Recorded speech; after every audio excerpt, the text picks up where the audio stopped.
직업방송과 연합뉴스TV가 함께 만드는 취업 전문 뉴스, 투데이 고용 플러스입니다. 기업과 정부의 채용 규모가 해마다 줄어들면서 청년들이 취업 절벽에 내몰리고 있습니다. 한 대기업이 개최한 채용 박람회에 많은 인파가 몰렸는데 심각한 취업난을 실감케 했습니다. 한지희 기자가 현장에 다녀왔습니다. 이른 아침부터 몰려든 취업준비생들로 행사장이 발디딜 틈이 없습니다. 오는 4월 시흥에 문을 열 아울렛에 입점할 60여 개 브랜드 매장 판매직과 시설관리직 약 1,000명을 뽑는 자리입니다. 각 기업의 채용 부스에는 이렇게 긴 줄이 늘어설 정도로 많은 구직자들이 몰렸습니다. 인사 담당자들을 직접 만나 상담을 받는가 하면 면접관들의 시선을 사로잡는 메이크업과 증명사진 지원을 얻기도 합니다.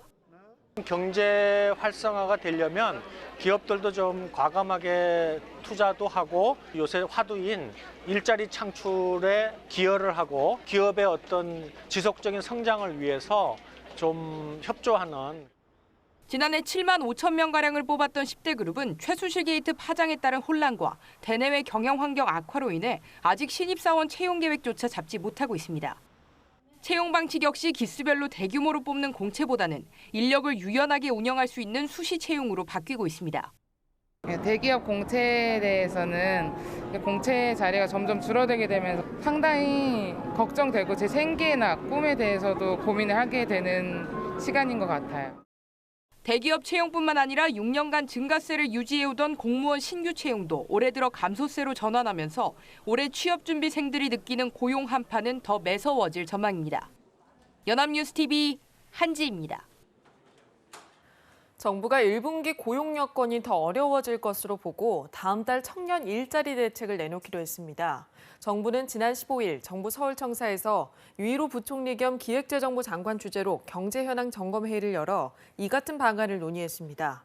경제관계 장관회의에서는 에너지 신산업 육성과 간호 간병 통합 서비스 확대, 시간 선택제를 통한 국가공무원 일자리 공유 활성화 등 일자리 확충 과제를 제시할 방침입니다. 특히 사정이 심각한 청년층 일자리는 그간의 정책 미비점을 보완해 다음 달에 대책을 내놓기로 했습니다. 한진해운의 파산이 현실로 다가왔습니다. 국제해운사들이 몸집 불리기를 통한 생존 경쟁을 펼치는 상황에서 한진해운을 대신할 국내 선사들의 갈 길은 아직 멀기만 한데요. 한국 해운업의 위기는 진행형입니다. 이준음 기자입니다. 한때 세계 7위 해운사였던 한진해운의 파산이 현실로 다가왔습니다. 오는 17일 법원이 파산 선고를 내리면 당장 협력업체들이 400억 원대 피해를 볼 전망입니다. 모항인 부산신항 3부도 사용료 294억 원과 육상운송업체 미수금 등 한진해운이 못 갚은 거래대금이 400억 원이 넘습니다. 하지만 이미 남은 자산이 거의 없어 협력업체들도 돈 받기를 사실상 포기한 상태입니다. 한진해운이 파산 절차에 들어가면서 6m 컨테이너 106만 개를 운송할 수 있었던 국내 선사의 전체 선봉량은 51만 개로 반토막 났습니다.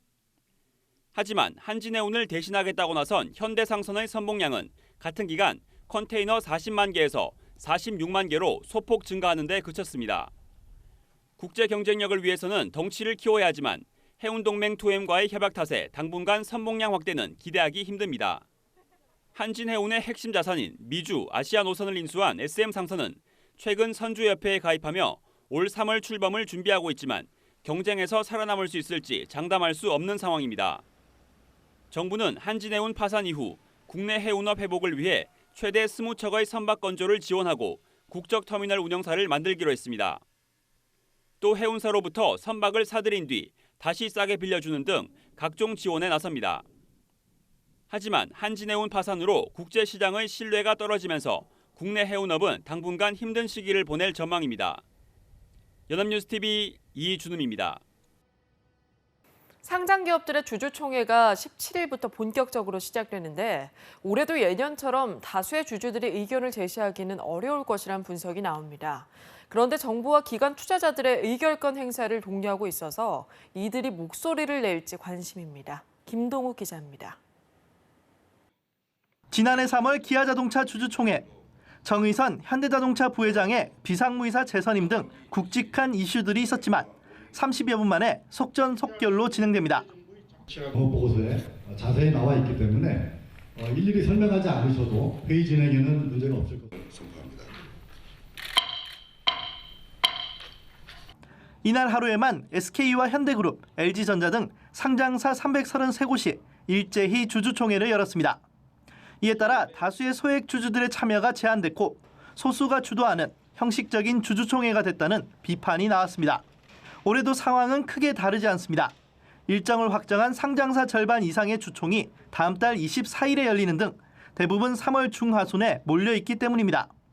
다만 정부가 자산운용사 등 기관 투자자가 적극적 의결권 행사에 나서면 인센티브를 주기로 해 이들이 목소리를 낼 수 있을지 관심이 쏠립니다. 금융유관기관이나 연기금 등 자산 보유자들이 위탁 운용사를 선정할 때 스튜어디스 코드에 참여하는 자산운용사의 중장기적인 수익 추구 성향을 감안하여 인센티브를 부여할 수 있도록 법해라. 주주들의 참여가 확대되면 기업들이 좀 더 합리적인 의사결정을 내릴 것으로 기대되지만 오너 중심의 우리나라 기업 환경에서 아직은 제 목소리를 내기는 쉽지 않다는 분석도 나옵니다. 연합뉴스TV 김동욱입니다. 지난해 국내 기업과 개인의 해외 직접 투자 신고액이 역대 최고치를 기록했습니다. 기획재정부에 따르면 작년 연간 해외 직접 투자 신고액은 492억 4천만 달러로 전년 대비 18.7% 증가하며 종전 최고치였던 2011년 465억 3천만 달러를 큰 폭으로 웃돌았습니다. 특히 4분기 기업 인수합병 목적 투자 신고가 급증한 것이 전체 투자 증가의 원인이었습니다. 기재부는 올해도 세계 경제 성장세 회복과 미국의 재정 부양, 원자재 가격 상승 등으로 해외 직접 투자가 증가할 것으로 내다봤습니다. 구제역이 발생한 지 열흘이 지났습니다. 이 기간 전국에서 살처분된 소가 1,400마리를 넘어섰는데요. 정부가 추진 중인 긴급 백신 수입은 아직 일정조차 잡지 못해서 자꾸만 뒤로 미뤄지고 있습니다. 홍정원 기자입니다. 구제역 발생 열흘 만에 전국에서 도살된 소가 1,400마리를 넘어섰습니다. 우종별로 보면 젖소는 4개 농장에서 428마리가, 한우와 유구는 전국 17개 농장에서 총 997마리가 살처분됐습니다. 지역별로는 확진농가 7곳이 집중된 보은이 986마리로 가장 많았고 전북 정읍과 경기도 연천에선 각각 339마리, 100마리의 소가 도살됐습니다. 역대 최악으로 평가받는 2010년 구제역 사태 때와 비교해보면 피해 규모가 그리 크지 않은 상황입니다. 당시엔 발생 열흘 만에 전국에서 살처분된 소와 돼지가 11만 마리를 넘어섰습니다. 소만 놓고 보면 구제역 백신 접종이 본격화된 2010년 이후 가장 많은 수치입니다. 백신 접종 정책이 시행된 뒤 구제역은 총 3차례 발생했는데 소 농가 피해는 2015년 구제역 때 한 번뿐이었습니다. 당시엔 총 147일 동안 전국에서 70마리의 소가 살처분되는 데 그쳤습니다. 정부는 발생 농가가 집중된 보은 지역을 통과하는 25번 국도에 소독과 통제를 강화하기로 했습니다. 유일하게 A형 바이러스가 나온 연천 지역에는 특별 방역팀을 투입하는 한편 인근 497개 우제류 농가를 대상으로 농가별로 담당 공무원을 지정해 전화 예찰을 강화하고 있습니다. 한편 긴급 백신 수입 계획은 난항을 겪고 있습니다. 현재 영국 백신 제조사인 메리알사와 수입 물량과 시기 등을 놓고 협의를 진행하고 있지만 아직 구체적으로 결정된 것은 아무것도 없습니다. 정부는 메리알사와 협의가 불발될 경우를 대비해 러시아나 아르헨티나 등 다른 나라 백신을 도입하는 방안도 검토하고 있습니다. 연합뉴스TV 홍정원입니다. 한우 산지 가격과 도매 가격의 하락세가 이어지고 있지만 소비자 가격은 변동이 없거나 오히려 오르는 현상까지 나타났습니다. 축산유통종합정보센터에 따르면 한우 등심 1kg의 도매가는 5개월 전 6만 1,740원이었지만 청탁금지법 시행 등의 영향으로 지난 14일 4만 5,252원까지 떨어졌습니다. 반면에 한우 등심 소비자 가격은 7만 9,997원에서 7만 8,697원으로 1.6% 하락하는 데 그쳤습니다. 정부는 유통구조의 문제점과 유통 과정에서 폭리를 취하는 세력이 있는지 등을 소비자 단체와 함께 점검할 계획입니다. 아파트를 분양받았는데 중도금 대출을 받지 못하는 사례가 늘고 있습니다. 정부의 정책 때문에 은행들이 중도금 대출을 꺼리게 되면서 건설사와 입주자 모두 고민이 깊어가고 있습니다. 이경태 기자의 보도입니다. 경기도에 분양 중인 한 대형 건설사의 아파트. 분양 계약률이 80%를 넘어섰지만 아직 중도금 대출을 해줄 은행을 찾지 못했습니다. 회사 측은 중도금 대출 은행이 결정나도 금리가 만만치 않을 것이라고 귀뜸합니다. 동차는 거의 4%대예요. 3.8%. 옛날에는 뭐 2.몇%만 이렇게. 그러는 선생님이 맨날 얘기해요. 요즘은 없어요. 서울의 한 재건축 아파트 단지 입주 예정자들은 중도금 대출을 받지 못해 결국 신용대출을 받아 중도금을 냈고 또 다른 단지는 중도금 납부 기일을 연장했습니다. 은행의 중도금 대출이 어려워진 데는 정부의 가계부채 규제 강화의 그 원인을 찾을 수 있습니다. 이로 인해 은행들이 아파트 중도금 대출을 꺼리면서 은행의 집단대출 평균 금리는 3.76%, 지방은 5%까지 치솟았습니다. 금융당국에 따르면 지난 1월 시중은행의 집단대출 신규 승인 금액은 2조 5천억 원으로 지난해 월 평균 승인액보다 36% 줄어들었습니다. 건설업계는 중도금 대출 빙하기가 장기화할 경우 분양계약 포기로 건설사와 입주민 모두 타격이 불가피하다고 우려합니다.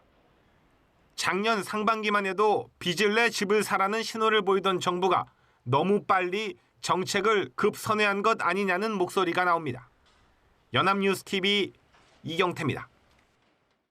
공무원 시험 준비생, 일명 공시족들이 많이 사는 동작이나 관악 지역의 평균 월세액이 서울에서 두 번째로 비싼 것으로 조사됐습니다. 서울시는 지난해 8월에 시작한 월세 계약 조사 자료 4,540건을 분석한 결과 동작 관악 지역의 3.3제곱미터당 평균 월세액이 9만 3천 원으로 종로, 중구, 용산 지역 12만 2천 원에 이어 두 번째로 비쌌다고 밝혔습니다. 이는 비싼 땅값의 대명사인 강남 서초 지역의 3.3제곱미터당 8만 9천 원보다도 높은 수준이었습니다. 개인정보를 한 건당 10원에 구입해서 57만 명을 대상으로 불법 도박 사이트 가입을 유도한 일당이 경찰에 붙잡혔습니다. 도박업체나 개인정보 판매업체에서 구매한 건데 도박 사이트 운영업체들끼리 돌린다고 하니까 주의하셔야겠습니다. 배삼진 기자의 보도입니다. 경기도 하남의 한 아파트. 방마다 모니터가 설치돼 있고 매트리스도 놓여 있습니다. 불법 도박 사이트를 운영한 업체의 아지트입니다. 경찰이 불법 스포츠 도박 사이트를 운영한 혐의로 38살 이모 씨 등 3명을 구속했습니다. 이들은 일본에 서버를 두고 축구와 야구, 농구 등의 승패를 맞추는 5억 4천만 원 규모의 도박 사이트를 운영한 혐의를 받고 있습니다. 회원들은 과거 외국 불법 도박 사이트에 접속해 게임을 했던 경험이 있는 사람들로 모집했습니다. 성명과 전화번호, 이메일 등이 담긴 개인정보는 건당 10원씩 주고 56만 9천여 명을 확보했습니다. 이들은 경찰의 추적을 피하기 위해 무선 공유기 4대를 설치하고 대포폰도 20여 대나 사용해 홍보해온 것으로 드러났습니다. 하지만 운영 3개월 만에 경찰에 덜미가 잡혔습니다. 도박 사이트에 가입을 하게 되면 개인의 이름하고 주민등록번호, 계좌번호 등이 걔들을 취합을 했기 때문에 도박하는 사람들끼리 서로 공유를 하면서 그 자료를 가지고 광고를 때리기 때문에 가입을 하게 되면 모든 자료가 나갑니다. 경찰은 구속된 이 씨 외 달아난 운영자들은 물론 도박 참가자들도 추적하고 있습니다. 연합뉴스TV 배삼진입니다.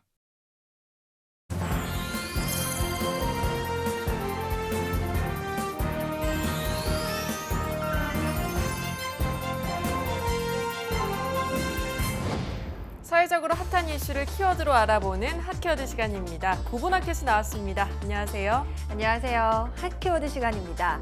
이 취업하기 힘든 세상, 창업으로 눈을 돌리는 분들 많으시죠? 그래서 우리나라 취업자 가운데 26.8%가 자영업자라고 합니다. 이 OECD 평균의 2배가 훨씬 넘는 수치인데요. 여러분은 자영업, 또 창업하면 가장 먼저 어떤 업종이 떠오르시나요? 아무래도 치킨이 아닐까 싶습니다. 그래서 오늘은 이 한국 자영업의 상징과도 같은 치킨집의 생존법에 대해 알아보겠습니다. 네, 치킨 저도 참 좋아하는데요. 요즘에는 해외에서도 우리나라 치킨이 인기라고 합니다. 그런데 이 치킨 시장은 규모가 큰 만큼 경쟁도 치열하다고 들었습니다. 네, 맞습니다. 우리나라의 치킨집 수는 약 4만여 개로 전 세계의 맥도널드 개수보다도 많다고 합니다. 치킨집은 소자본으로 창업이 가능하고요. 프랜차이즈도 많아서 골목마다 없는 데가 없죠. 하지만 창업이 많은 만큼 또 폐업도 많다고 합니다. 서울시에서 3년 안에 폐업한 업종을 조사했는데요. 2014년 기준으로 치킨집이 1위를 차지했다고 합니다. 네, 저희 집만 해도 근처에 브랜드별로 치킨집이 다 있거든요. 그래서 그런지 치킨 시장이 이미 포화 상태라고 말하는 사람들도 많이 있죠. 네, 그렇습니다. 하지만 아직도 치킨 시장이 포화 상태가 아니라고 주장하는 이들도 있습니다. 그 이유는 닭고기 소비량 때문인데요. OECD 국가들은 평균 한 명이 1년에 27.5kg의 닭고기를 소비하고 있지만 우리나라는 평균 15.4kg을 먹는다고 합니다. 이렇게 OECD 평균보다 닭고기 소비량이 훨씬 적고 또 건강에 대한 관심이 높아질수록 적색육보다는 백색육인 닭고기를 선호하기 때문에 앞으로 성장 여력이 있다는 주장입니다. 그래서 아직까지 치킨 시장이 더 성장할 수 있다는 주장이군요. 하지만 시장이 더 커지더라도 경쟁에서 살아남기 위해서는 요령이 필요하겠죠. 모두가 성공할 수 있는 건 아니니까요. 네, 그렇습니다. 얼마 전에 새로 나온 책 중에 치킨공화국의 치킨게임이라는 책이 있는데요. 전직 국회의원 보좌관이 창업 1년 만에 연매출 1억 원의 치킨집을 만든 비결을 소개하고 있습니다.